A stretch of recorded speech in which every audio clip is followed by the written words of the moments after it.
Good morning, everyone. We're delighted for you to be joining us. I am Jeremy Abramson. I'll be honored to help moderate this session entitled Consensus or Controversy, where our faculty, pictured here, are going to share perspectives on the management of follicular lymphoma. This is the faculty for today's meeting. I'll be privileged to be joined by the wonderful friends and colleagues, Dr. Jen Crombie from Dana-Farber and Dr. Laurie Sehn from the British Columbia Cancer Agency. In preparation for today's meeting, Research to Practice conducted a survey of today's faculty as well as 3 additional clinical investigators who all provided their perspectives on a number of issues related to follicular lymphoma management.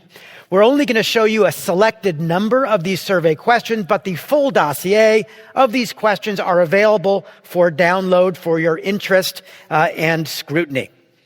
Here is the accreditation for you, including the disclosure and COI information, and this is all available to read in detail in your copy of today's slides. This program will contain disclosure of non-approved use of agents and regimens. Please refer to official prescribing information for each product for their approved indications. And of course, today's program is free of charge. If you have any questions about obtaining CME credit, please do email Research to Practice at the email address shown here. Let me show you where we're headed today. Here is our agenda. We are going to start with Dr. Crombie talking about how we're going to integrate bispecific antibodies in the management of follicular lymphoma. I will then talk about the role of CAR T cells in follicular lymphoma management. And then Dr. Sehn will complete the circle by talking about approved and emerging novel therapies outside of the pure immunotherapy space in relapsed refractory follicular lymphoma. So an exciting schedule planned for you today. And so let's kick it off. Dr. Crombie, please come and talk to us about bispecific antibodies. Thank you. I'm happy to be here today. So as you heard, I'll be starting with bispecific antibodies in follicular lymphoma. These are my disclosures. So an outline for this talk, we're going to start by reviewing the current available bispecific antibodies, CD3 by CD20, for follicular lymphoma. We'll review the efficacy and safety data from the pivotal studies in this space. And then lastly, we'll talk about some of the future directions of bispecific antibodies in follicular lymphoma. So here you can see the key bispecific antibodies that are being used or studied in follicular lymphoma. So mosunetuzumab and epcoritamab are the 2 that are currently FDA approved, and odronextamab is being studied in follicular lymphoma and has approval in Europe. There are some key differences, which we'll see as we go through the pivotal studies, but just to highlight here, mosunetuzumab is primarily administered IV, though is being studied in the subcutaneous form. Epcoritamab is a subcutaneous form, and odronextamab is IV. These drugs are all 1-to-1 CD20 to CD3 binding, as you can see in the figure. So let's move into the studies. So we'll start with mosunetuzumab. This was the first drug that gained FDA approval. This is data from the pivotal phase 2 study in patients with relapsed refractory follicular lymphoma who had received at least 2 prior lines of therapy. You can see some key inclusion criteria here, as well as the treatment schema with step-up dosing, a peak of 60 milligram dosing, and then a de-escalation that patients continue for a fixed duration of time, 8 cycles if patients achieve a CR, or 17 cycles for patients who achieve a PR or stable disease after cycle 8. And there was no mandatory hospitalization in this trial. So there were 90 patients enrolled. This was a heavily pretreated patient population with almost 70% of patients being refractory to their last prior line of therapy, 3 median prior lines of therapy, and more than half of patients being POD 24. And so now we have 3 years of follow-up of this study and have seen an overall response rate of 80%, a complete response rate of 60%, and a median progression-free survival of 24 months. And you can see a flattening of that curve with time. Here's also some safety information with the key side effect, which is cytokine release syndrome. Cytokine release syndrome did occur in 44% of patients, though it was rare and was primarily grade 1 and 2, with 25% of patients having grade 1 CRS and 16% of patients having grade 2. And in this figure, you can see the predictable time points that CRS occurred during the step-up dosing.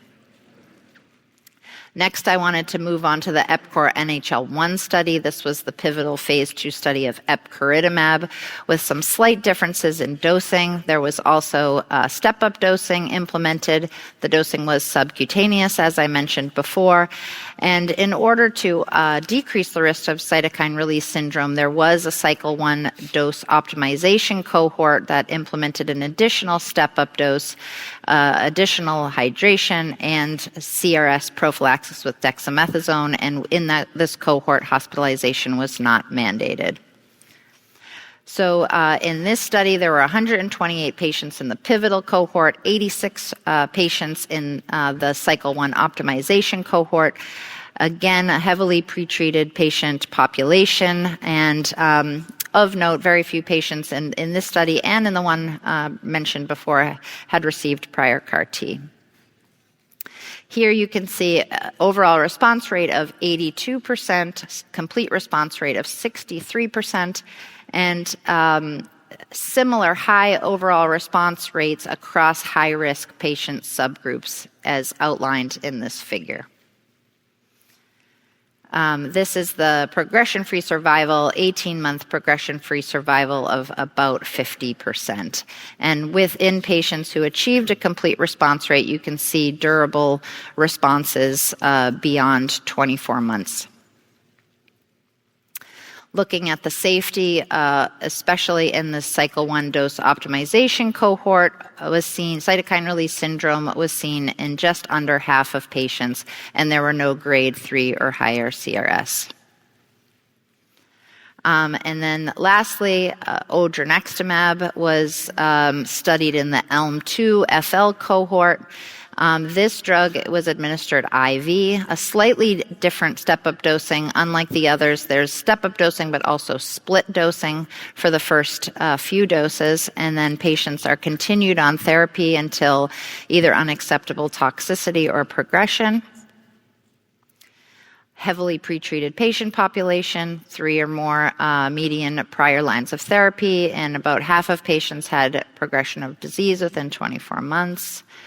And here you can see in the entire cohort, median progression-free survival of 20 months, overall response rate similar to other bispecific antibodies, 80% with a CR rate of 73%, and improved durable responses among patients who had achieved a complete response. Safety also looked similar with the modified step-up dosing with the split dosing. CRS occurred in just over half of patients, with only 1 patient having a grade 3 or higher event. And this slide just is a summary comparing the CRS rates across the different bispecific antibodies occurring in between 44 and 56%, primarily low grade. And I also highlight here the low rates of neurologic toxicity with the bispecific antibodies, with no grade 3 or higher neurologic events seen across these studies. So lastly, in the last few minutes, I want to just highlight some of the future directions of bispecific antibodies in follicular lymphoma. And I would say the major themes that we're seeing in this disease are now the use of bispecific antibodies in combination with other therapies, as well as the movement of bispecific antibodies into earlier lines of therapy. So I'm not going to go through each of these, but I put this table here for your reference to just highlight the many number of trials that are going on with mosunetuzumab in follicular lymphoma. You can see that there are many occurring in the frontline setting and many that are occurring in combination with other drugs that we know are active in follicular lymphoma. I'll highlight a few. So this is the SWOG 2308 trial. This trial is looking at low tumor burden follicular lymphoma. These are patients who may be initiating a single agent rituximab, and they will be randomized in a 1-to-1 fashion to either rituximab or a single agent mosunetuzumab and followed. I'll also highlight this study, which was presented at ASH this year, which is the subcutaneous mosunetuzumab in the front line for follicular lymphoma. And here at 12 months, the progression-free survival was 91%. And these were patients who did meet GELF criteria. And then I'll also mention the Celestimo trial in relapsed refractory follicular lymphoma. This is a randomized trial looking at mosunetuzumab in combination with lenalidomide compared to rituximab and lenalidomide. So a lot changing in this space with mosunetuzumab. This is also happening with the other mentioned bispecific antibodies. In this table, I highlight a few different trials that are ongoing, some in the frontline setting with epcoritamab. I'll mention this trial, which is epcoritamab plus lenalidomide plus rituximab in relapsed refractory follicular lymphoma. And here at ASH, they showed early data that shows that the median progression-free survival was not reached, and even in the POD24 population, the median PFS was 27.8 months, which is encouraging. And then I'll also mention the EPCOR FL1 study in relapsed refractory follicular lymphoma, which is a randomized trial comparing this combination that I just mentioned to rituximab and lenalidomide. Lastly, I want to mention a few trials ongoing with odronextamab, many of which are named Olympia. So the Olympia 5 study is in the relapsed refractory space. Patients are randomized to odronextamab and lenalidomide and rituximab and lenalidomide. You can see a theme across the different bispecific antibodies with many similar studies being performed. This is Olympia 1. So in this is a frontline study in follicular lymphoma where patients are randomized to single-agent odronextamab compared to rituximab with chemotherapy. That's investigator choice. And the safety cohort was presented at ASH and showed encouraging early data with overall response rate of 92%. So that study has been accruing, and with that, I will wrap up and pass the baton to Dr. Abramson. Thank you, Dr. Crombie. What a beautiful summary of a number of studies exploring the expanding role of bispecifics. And now gets the fun part. This is the consensus and the controversy. Spoiler alert. We have more consensus than controversy on this panel. I think that speaks to the collegiality in this room and within the lymphoma community. But we're going to start, as Dr. Love would say, regulatory and reimbursement issues aside. Which third-line treatment would you most likely recommend for a patient with follicular lymphoma who experienced disease progression 3 years after frontline BR and a year and a half after second-line R squared? So this patient is a non-POD patient in need of third-line therapy. And here's the fun part. We had most of the panelists, well, all the panelists said for an octogenarian, mosunetuzumab. But for a slightly younger patient at 65, we had a lot of votes for Mosun, but a couple of votes for other options, including Axicel and EPCO. And Dr. Sehn, I'm going to come to you and ask about when you think about using a drug like Axicel in relapsed follicular. Yeah, so that might have been a little unusual answer for me because I tend to side with what I would think is the option of least toxicity. But I have to say that what I am impressed with is that CAR T-cell therapy trials in follicular lymphoma have been showing very durable control for some patients.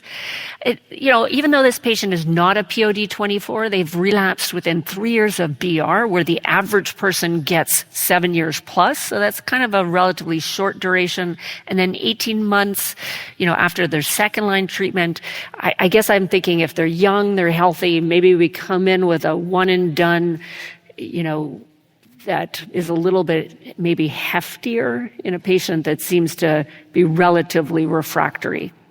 Yeah, and I tend to think the younger a patient is, the more I'm going to think about CAR, even though I think you'll see we're more often than not thinking about Mosun in an indolent disease like follicular lymphoma. I know Dr. Nastapol, who's not here to defend her vote so we can talk about her all we want, suggested EPCO. And listen, we just saw lots of data showing multiple effective bispecifics. Dr. Crombie, we've got 2 available, 1 potentially on the way. How do you decide between the different bispecifics in follicular lymphoma? That's a really good question, and you can see from the data that I presented that there's a lot of similarities, but there are a few key differences that help me decide when I'm in that situation. And I think in follicular lymphoma, I'm often thinking of ease of administration. And so with mosunetuzumab, it is a time-limited therapy. It is dosed every 3 weeks, and the response rates are very favorable and the toxicity is low. For epcoritamab, it's subcutaneous, the dosing is a little more frequent, and it's indefinite therapy. So for me, I'm often, I've seen patients prefer that time-limited approach. There are examples where I may think about using epcoritamab in follicular lymphoma, and we know that there's a dual approval for epcoritamab in large cell lymphoma and in follicular lymphoma. So sometimes I have a patient that may have a concern for a transformation, a more aggressive disease. They may be younger, and I might choose epcoritamab in that setting. The toxicity of mosunetuzumab, although we can't directly compare, does seem slightly more favorable. Yeah, and when I've got a patient who, boy, they just smell a little bit like they're transformed, you've maybe biopsied them twice, you haven't quite found it, that's also an area where I might prefer a CAR, but certainly something like EPCO. So, this we had broad consensus, and it gets to just what you were talking about, Dr. Crombie. You have access to all of these. Which would you use today, Mosun or EPCO? Most of us are choosing Mosun. Laurie, any different perspectives? No, I do agree. I think the efficacy is comparable between the different agents, but I do think the administration schedule for mosunetuzumab is a little bit easier, and I do think that finite therapy is probably most suitable for the majority of patients. Now, that doesn't mean that you can't use the agents that were designed more as a treat to progression as finite, but I think we still don't have data in that regard, and I'm sure it'll emerge from real-world data eventually. Yeah, I agree. I think the time-limited part is key. The more we learn with these drugs, the more we see that the dominant cause of non-relapse mortality is infections, and a continuous depletion of B cells might not be in every patient's best interest or most patients. So the next question comes to the comparative efficacy, and I think we've heard this already.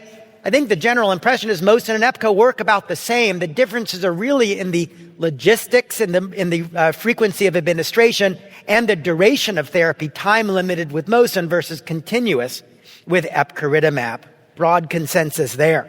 Now, we saw the data on odronextamab that Jen nicely presented, and most people here have said, yeah, it should be FDA approved. We had one, Dr. Nastapol said, she's not so sure it should be approved. And I guess one question that I'm wondering, and I'll go back to you, Dr. Crombie, is Odro is now approved. You've got all 3 of these available. Are you going to use odronextamab over the other 2 available options?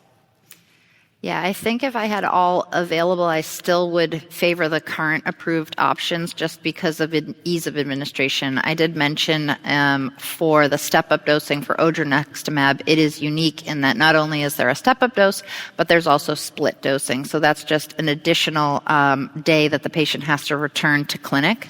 I think it probably is safe to do in the outpatient setting, but it's still less convenient. So unless there was some other factor that made a bispecific available versus not. If they had odronextamab, if I had all 3 available, I'd choose the other 2. And it is also continuous therapy. And it's right? continuous therapy, yeah. Great. Okay.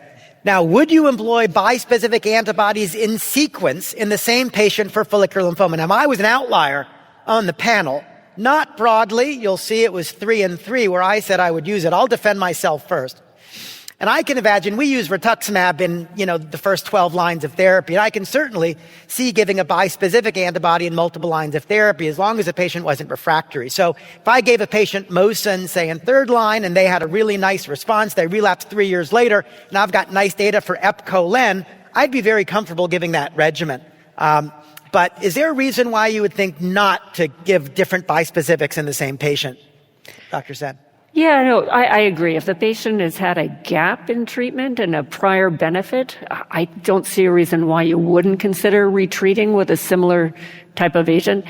But what I don't think makes a lot of sense is going from one bispecific antibody to the next if a patient's progressing through or shown refractoriness, because there's no reason to believe that they're unique enough that they benefit from, trying a different one. Absolutely. And that's a lesson we've learned with CAR T cells, too. If you're going to use one CD19 CAR T cell and it doesn't work, you're not going to go to another CD19 CAR T cell. This is really a function if they respond, have a remission, and then can consider retreatment. So outside of a clinical trial, we've talked about follicular today. We all know that bispecifics are also approved in large cell lymphoma. Question to the panel, would you like to see bispecifics available anywhere else? And pretty much everyone said, yeah, we'd like to see everywhere else. Every CD20 positive disease, we'd love to see a bispecific antibody available for those patients. So I think we have broad consensus there. And so with that, it'll take us to our second module. You've heard beautifully about bispecifics. We're going to talk about the other major immunotherapy that's transforming the way we approach B-cell lymphomas. And of course, that's CD19-directed CAR T-cell therapy, which I'll have the pleasure of talking to you about. These are my disclosures. So this is how I usually approach follicular lymphoma. I'm not going to dwell on this today, but in general, I'm thinking for a high tumor burden, advanced stage follicular lymphoma, I'm giving typically still chemoimmunotherapy in the frontline setting. In the second line setting, I'm usually going to rituximab lenalidomide, often now with the addition of tafasitamab, a little teaser for what you'll hear about from Laurie in a few minutes. But then in the third line setting is where we now have approvals for these novel immunotherapies, both CAR T cells and bispecific antibodies. And so it's in that realm where I start to think about the currently approved bispecific antibodies. And of course, if they got a different third line option, then I'm thinking about that in the fourth line setting. So let's look at the data quickly for these CAR T cells, specifically in follicular lymphoma. Well, this is axicabtagene ciloleucel, the anti-CD19, CD28 co-stimulated CAR T cell. These are 5-year results from the ZUMA-5 trial. So these are nice, mature results that were updated at last year's ASH meeting. You can see a robust complete response rate approaching 80%. And at 5 years, half of patients remain progression-free. Now remember, these patients had 3 prior lines of therapy, so these were heavily pretreated follicular lymphoma patients, and this speaks to a fairly encouraging duration of remission and freedom from progression. We do know that axi-cel is the most toxic of the FDA-approved CAR T cells. The majority of patients on this study did develop cytokine release syndrome, and the majority of patients on this study did develop neurologic toxicities. Now, not all of them develop severe toxicities, only a minority. But here, 6% of patients developed severe CRS, and 15% of patients had severe neurologic side effects. So this is an important consideration, especially in an indolent disease like follicular lymphoma. We know that other side effects we think about are prolonged cytopenias. About a third of patients still have grade 3 or higher cytopenias at 1 month after treatment. And infections, of course, and we see severe infections in this study at about 15% at 5 years of follow-up. Tysogen-leclucil is a 4-1BB co-stimulated CAR T cell, which has a more muted toxicity profile in large cell lymphoma and in follicular lymphoma. Now, an emphasis I'll note about the ELARA trial is that these were more heavily pretreated patients than in the other pivotal studies. This was a median of 4 prior lines of therapy, and there were more patients with POD24. So this was a higher risk CAR T cell population. That said, the CR rate was excellent, approaching 70%, and at 4 years follow-up, half of patients remain progression-free, so looking generally similar. There is a lower risk of side effects here. Only a minority of patients developed any CRS and neurotoxicity. There was no high-grade CRS in this study, and high-grade neurologic side effects were only 3%. We still saw prolonged cytopenias after a month in about a third of patients, but infections were reportedly low at 5%. And then finally, lisocabtagene maraleucel, another 4-1BB co-stimulated CAR T-cell, less mature data. We just saw 4- and 5-year data for axi-cel and Tysa-cel. This is 2-year data from the Transcend Follicular Lymphoma trial. These patients also had a median of 3 prior lines of therapy. And what you can see is a remarkably high CR rate. In patients in the third line or later setting, the CR rate was 94%. There was also a second-line cohort with POD24 at 96%. At 2 years for the third-line and later patients, 73% of patients remain progression-free at 2 years. Obviously, longer follow-up is needed. And in those early POD second-line patients, a very encouraging 2-year PFS of 83%. We see with this product, which is 4-1B co-stimulated like Tysa-cel, very low rates of severe CRS and neurotox at 1% and 2% respectively, with the majority of patients having no CRS or neurotox at all. Prolonged cytopenia is reported about 20% of patients and infections in about 10%. So a generally very well tolerated and also effective, but not as long follow-up as the other products. Since we do think a lot about where we would target CAR T-cells and maybe thinking about the more high-risk patients, I circled here in red those patients who were POD24 and pulled them out where it was done in the pivotal studies. And what you can see among POD24 patients on the Transcend study, among patients treated with liso-cel in the third-line or later setting, 2/3 of those patients remained progression-free at 2 years, even if they had POD24 from frontline therapy. That was 50% at 4 years in the Tysa-cel trial, and the specific number wasn't reported for ZUMA-5, but it was reported as consistent. We shall take them at their word. Now, another questions that come up is sequencing of therapy, and we love bendamustine in follicular lymphoma, don't we? And yet we've heard, geez, bendamustine poisons T cells, and then we want to collect those T cells and then turn them into a CAR. Is that a great idea? Because we know in large cell lymphoma, if you've had recent bendamustine, it turns out you don't make a very good CAR T cell. Well, the good news in follicular lymphoma is most patients respond beautifully to bendamustine in the frontline setting, as you heard about from Dr. Sehn. And so the time that those patients would ultimately need a CAR T cell is likely years later, not months later, because most patients have multi-year remissions after bendamustine-based therapy.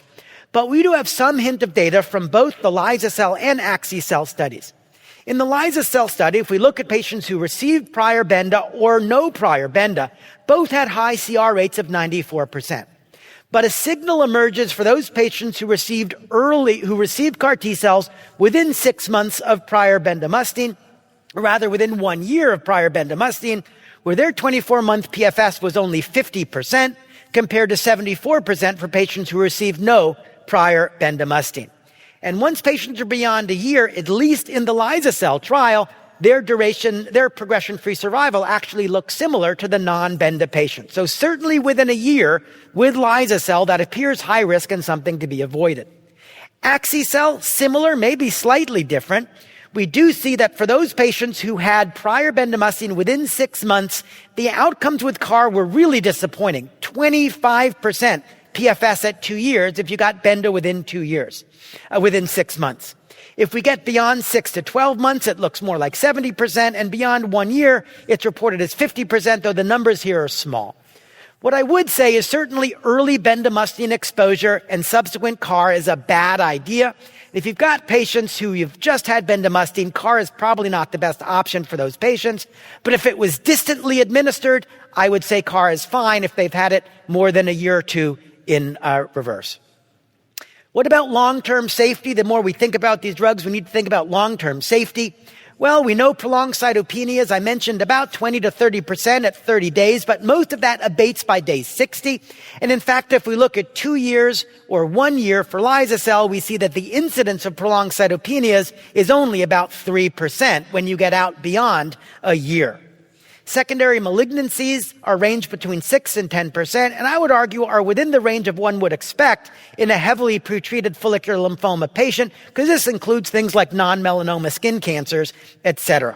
But this is a reminder that we need to partner with both the academic and referring institutions to manage the long-term risk of these patients' infectious risks, monitoring for prolonged cytopenias, monitoring for prolonged hypogammaglobulinemia, considering replacement of IVIG in the setting of recurrent infections, thinking about revaccination strategies, and thinking about opportunistic infections in these patients who can have prolonged CD4 lymphopenia. There are randomized trials ongoing. There's the Zuma 22 trial, which is looking at axi-cel versus standard of care in patients with relapsed follicular lymphoma. This is primarily for patients in the third line or later setting, but patients with only one prior line of therapy and POD24 are eligible, and the standard of care arm will get R-CHOP, R-BENDA, or R-LEN. The LIDA trial is a similar design with Tycel versus standard of care. This is limited to patients in the third line or later setting, and the only standard of care options on this study are R-CHOP or R-BENDA or R-lenalidomide, and PFS is the endpoint for both studies.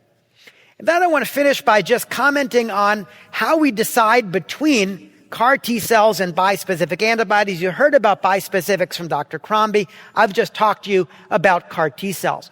There's a little conventional wisdom that says they all kind of work about the same, but CAR T cells are a lot more toxic.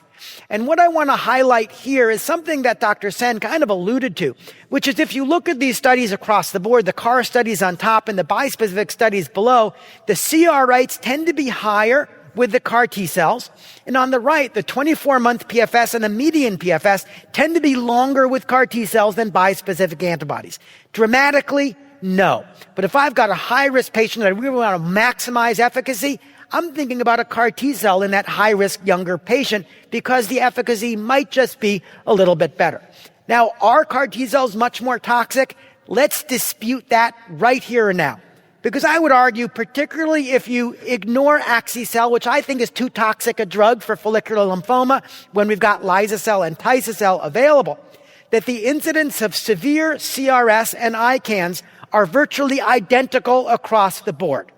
Very low. It's higher with axi-cel, but really not higher with liso-cel and Tycel. And if you look at infections, guess what you see? More grade 3 or higher infections in the bispecific antibody trials. And I think this reflects the longer duration of B-cell depletion. And so I would say that all of these are effective drugs and warrant consideration by shared decision-making on a patient-by-patient basis. So let's move to our questions and think more about consensus and controversy. And so here's a first question, and kind of a straightforward one, is just thinking about referral bases and asking our experts, what proportion of patients with relapsed follicular lymphoma in the community would be good candidates for CAR T cells? How many of patients who are good candidates for CAR T cells are actually being referred for CAR T cells? And what you look here is it looks, generally, the impression is of a small minority. Estimating as low as 20% for my estimation, middle ground of about a third for Dr. Sehn, and about topping out at 40% for Dr. Crombie. So let me ask Dr. Crombie, what are the obstacles? Why do you think the majority of patients who might be candidates for CAR in follicular are not being referred? Yeah, I guess I'm the optimistic provider here. Well, it's still just 40%, so you're not that optimistic. But yeah, I imagine that some of the barriers include just distance to the treating facility. You still need to come to a larger center that has comfort with CAR administration to receive these. Many patients with follicular lymphoma are older. They don't want to travel. They may still need to identify a caregiver to even bring them to talk about the therapy. So I think those are probably the key things, rather than in large cell where it may be the disease pace. In follicular lymphoma, it may be the patient and more of the logistics. Yeah, I agree. And I think another thing was probably just there are more options in the community. I mean, bispecifics, of course, which you talked about so elegantly, and you're going to hear tons of other options that can be given easily and safely closer to home from Dr. Sehn. And so there might be less of an impetus to refer patients to travel a long distance, relocate to that center, et cetera. And that's why when we asked experts when they're typically thinking about CAR for their patients, it's typically third or fourth relapse for most patients. And what that means is fourth or fifth line of therapy. So really, if I'm sort of reading the tea leaves here, it sounds like most patients are really thinking chemo, len, maybe a bispecific before thinking about CAR. Laurie, what are your thoughts on that sequencing? Yeah, I do think it needs to be individualized, and I think it's a moving target. So right now they're both, uniformly sort of approved in the third line setting. Most patients, I tend to go to bispecifics ahead just because of the comparative toxicities, although I think you're making a strong argument they may not be as disparate as we sort of have this sense. But I do think, it's highly likely that bispecifics will sort of jump forward a little bit and move into the second line, if not frontline setting eventually. So most likely CAR-T won't be as readily kind of moving forward. So right now, I think they're both options third line. Usually go to a bispecific, but I think it's an individual discussion with patients. Yeah, and certainly CAR is more logistically complex, the travel, the manufacturing, the time, the need for lymphodepleting chemotherapy. So this next question was, if you were to estimate, a patient with follicular lymphoma asks you, Dr. Crombie, on average, if I get CAR T cells, when will I need another treatment? Because this can be a compelling thing. Patients like to be off treatment. Most people here said about 5 years. Some people a little shorter, some a little longer. What's your impression on the durability of these CARs? Yeah, I think we don't know for sure if it's a curative therapy, but there definitely seems to be patients who have these very prolonged responses, and we saw that with your presentation, with the flattening of those progression-free survival curves. And so I estimated approximately 5 years. That may be based on the axi-cell data, which we have the longest follow-up for, but I do think it can be a long time. It could even be longer. Great. Yeah, those certainly can be durable. And I've got patients who haven't relapsed 20 years after RCVP, so it's an incurable disease, but some patients can be remarkably prolonged, perhaps functionally cured in certain settings. Based on published research data and our own clinical experience, how would you indirectly compare the global efficacy and tolerability of axi-cell, lyso-cell, and tiso-cell? And I think I was blatantly sharing my opinions on this subject. But maybe Dr. Sehn, you can take us through, regulatory issues and approval issues aside, and depending on what you have available, how would you think about the different products in follicular? Mm-hmm. Yeah, so I think that, I'm a little bit concerned about the neurologic toxicity with axi-cell, as you said, for a patient with indolent lymphoma, and particularly when there are options that seem equally effective. I would say that unless the patient, even if I thought they were transformed, I think lyso-cell and axi-cell in my mind have sort of comparable efficacy, and maybe I'm being persuaded more by, just in case there's that occult transformation, would I prefer to use lyso-cell or tiso-cell? Probably the lyso-cell covers all options here. So I think lyso-cell has the more favorable toxicity profile, and it's also going to cover, that scenario where maybe there's an occult thing going on here. Yeah, I agree entirely. And then, there was a little more disagreement in the high symptomatic bulky, and maybe I'll ask Jen, where would you reach for axi-cell over lyso-cell, and use this case as an example?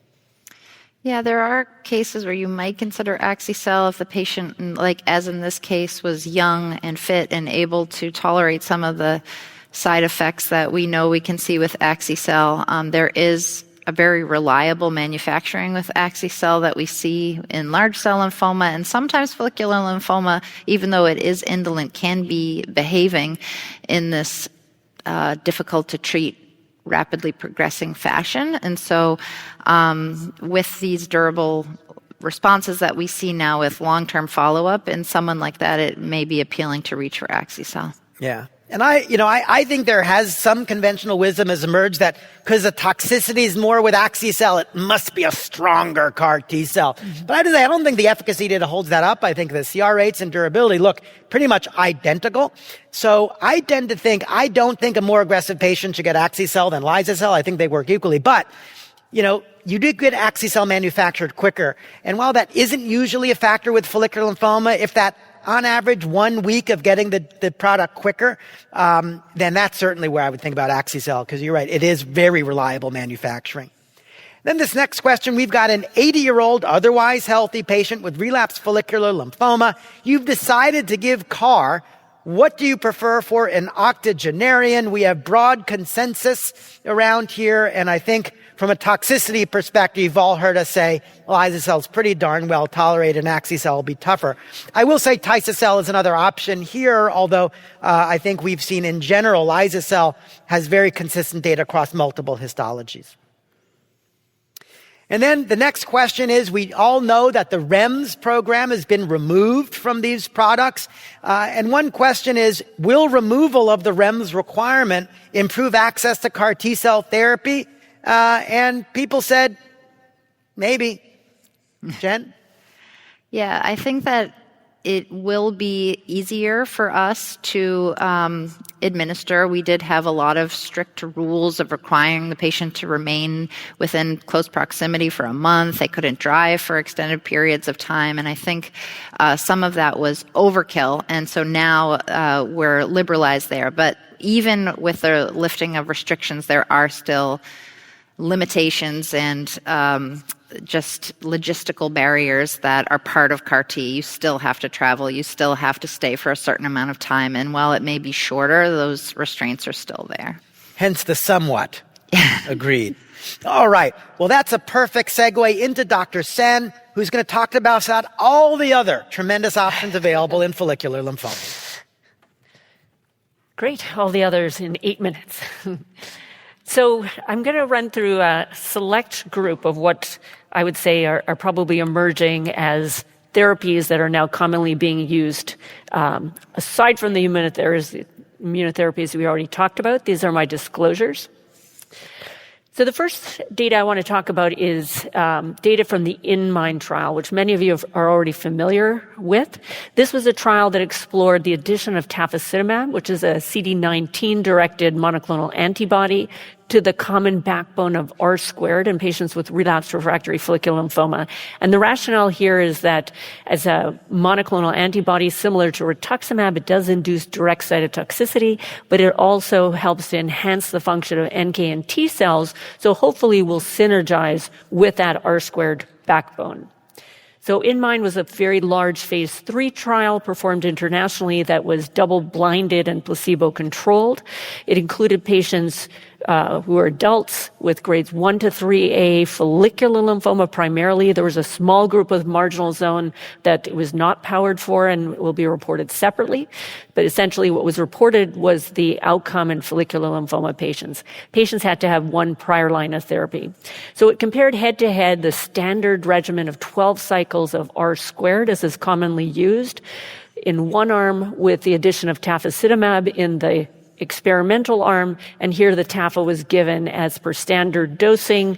Initially, basically in cycles 1 to 3, it was given weekly and then every 2 weeks to complete the 12 cycles. And the primary endpoint was progression-free survival. The characteristics were comparable between the two arms. Basically, the median prior lines of therapy was 1, but 45% of patients had received at least 2 prior lines of therapy. And I think what is quite noteworthy is that there was quite a high number of patients with POD24, which is about a third of patients, and approximately 40% of patients were actually refractory to anti-CD20 monoclonal antibodies.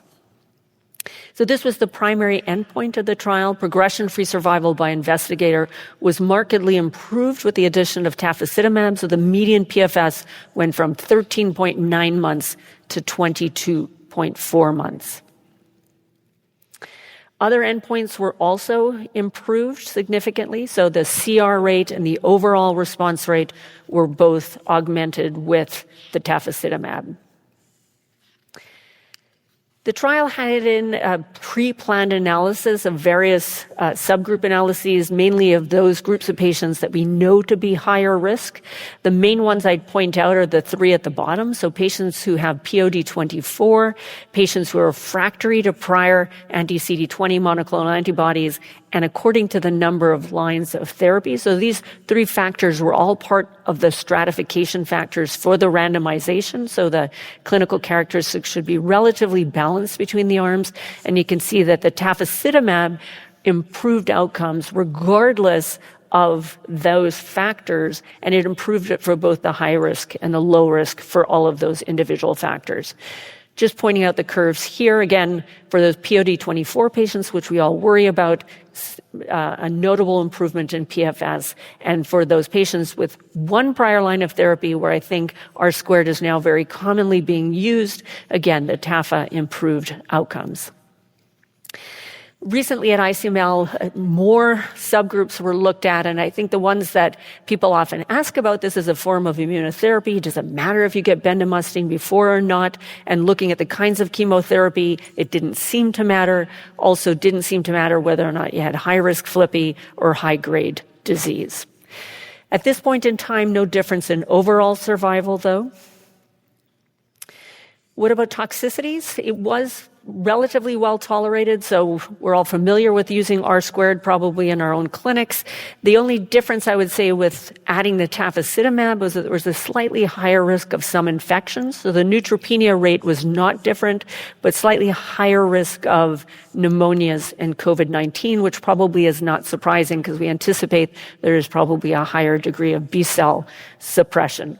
But there was no impedance in the ability to deliver the lenalidomide. The other question I think that comes up frequently is, this is a CD19 targeting antibody. Do we have to be worried about that? We might want to come in with a CD19 directed CAR. There's still limited data for follicular lymphoma. I think more data in DLBCL suggests loss of CD19 is relatively rare after tafasitamab. In this trial, with 8 patients tested so far, following relapse with biopsies available, 7 out of 8 still maintained CD19 expression. What about other agents? So we know that the B-cell receptor pathway is instrumental for most B-cell lymphomas, including follicular lymphoma. We're not going to talk about PI3 kinase inhibitors today. They've gone by the wayside off the market. But BTK inhibitors have actually reemerged as a hot topic for follicular lymphoma. We know that ibrutinib, in preliminary evaluation as a single agent combined with rituximab, more recently combined with other agents, really hasn't seemed to pan out as an important agent for follicular lymphoma. So I think it was interesting when we all saw the data from Rosewood, which explored zanubrutinib, so a next-generation BTK inhibitor that is a higher level of specificity for BTK and less off-target toxicity. Here it was combined with obinutuzumab in a randomized phase 2 trial where the comparator was obinutuzumab alone. And what we saw is that essentially this was a pretty high-risk patient cohort. Again, the median number of prior lines of therapy here was 3, and many of them had been refractory to prior therapies. And importantly, the patients getting the combination of zanubrutinib and obinutuzumab had a marked improvement in overall response rate, which went from 46% to almost 70%, and really a doubling of the CR rate here from 19 to 39%. And this translated it into improved progression-free survival, where you can see here the median PFS went from 10 months up to 28 months with zanubrutinib.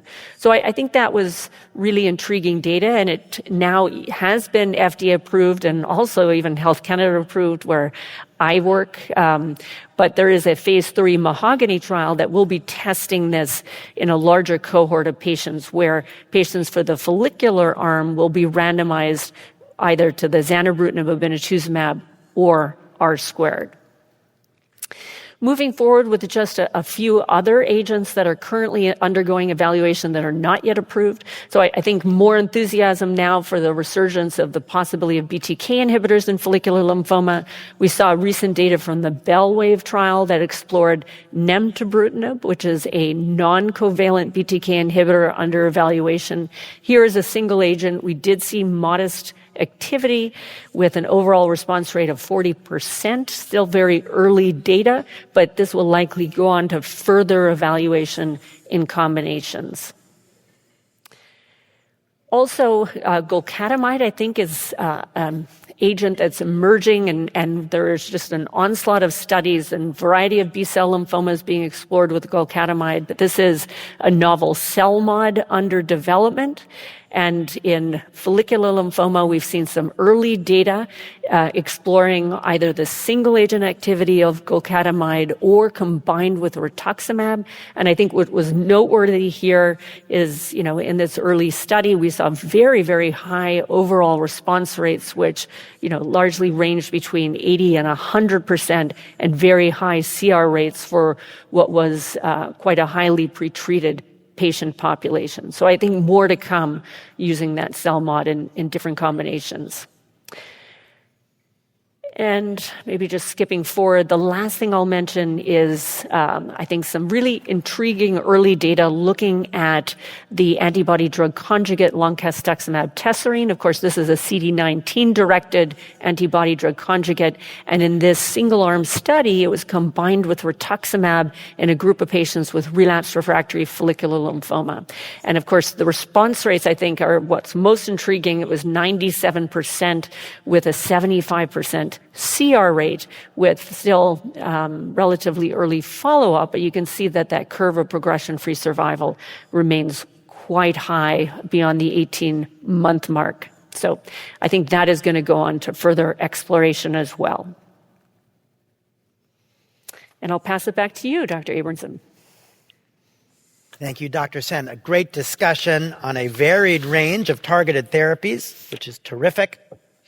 So why don't we next move to some of our consensus and controversies, and we'll start by thinking about a 65-year-old patient with follicular lymphoma who experienced disease progression 3 years after starting frontline BR, followed by maintenance rituximab. And the question now is, what second-line treatment would you administer after a patient who didn't have POD24? And we see most patients suggested tafasitamab R-squared. A couple people thinking maybe they think more about R-squared. I guess this gets to the question, Laurie, we've got CARs sitting in reserve. We have other CD19 agents you just talked about.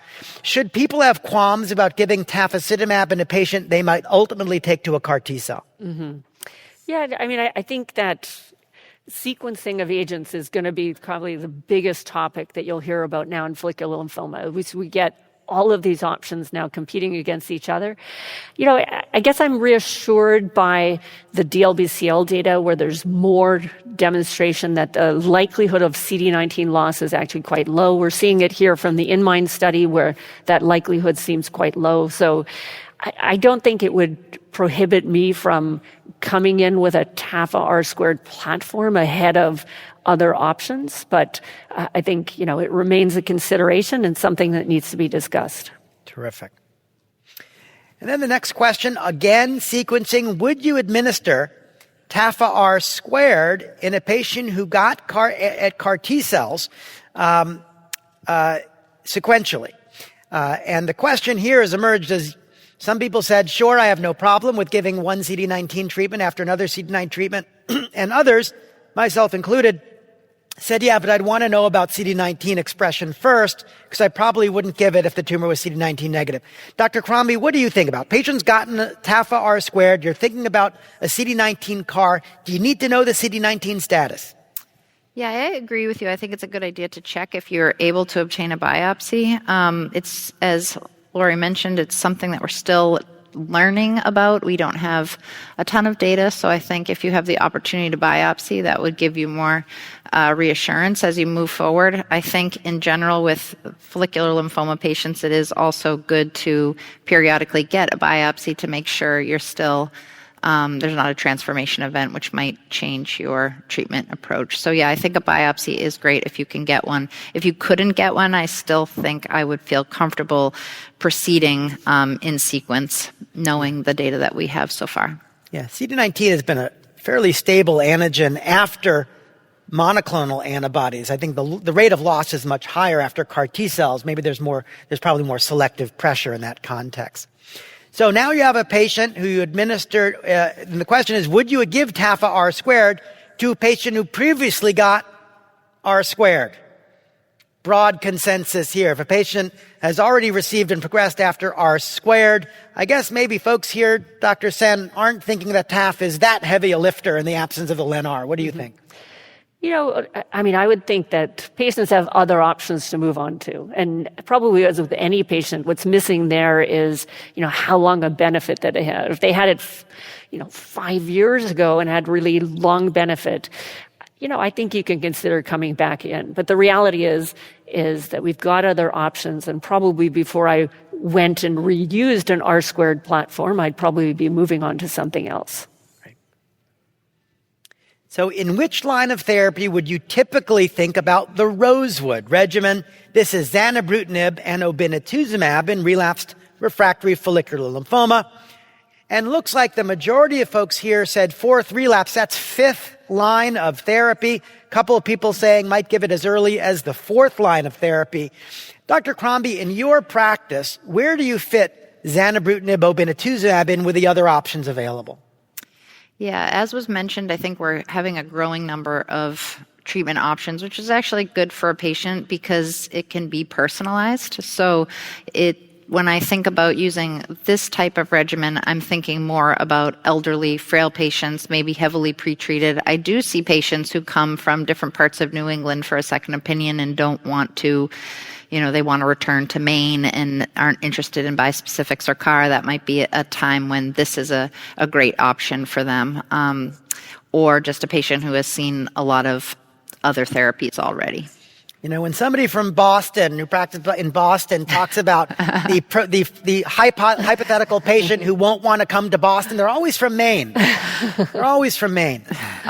Let me ask Dr. Sehn, it's not a topic of this question, but when I think about zanubrutinib, a well-tolerated oral agent, I'm also thinking about tazemetostat. Where does tazemetostat fit in today? Yeah, that's a good question. So I do think that it probably is the agent that is easiest to administer with the least amount of toxicity, and that could have some appeal to patients who want an oral-only regimen.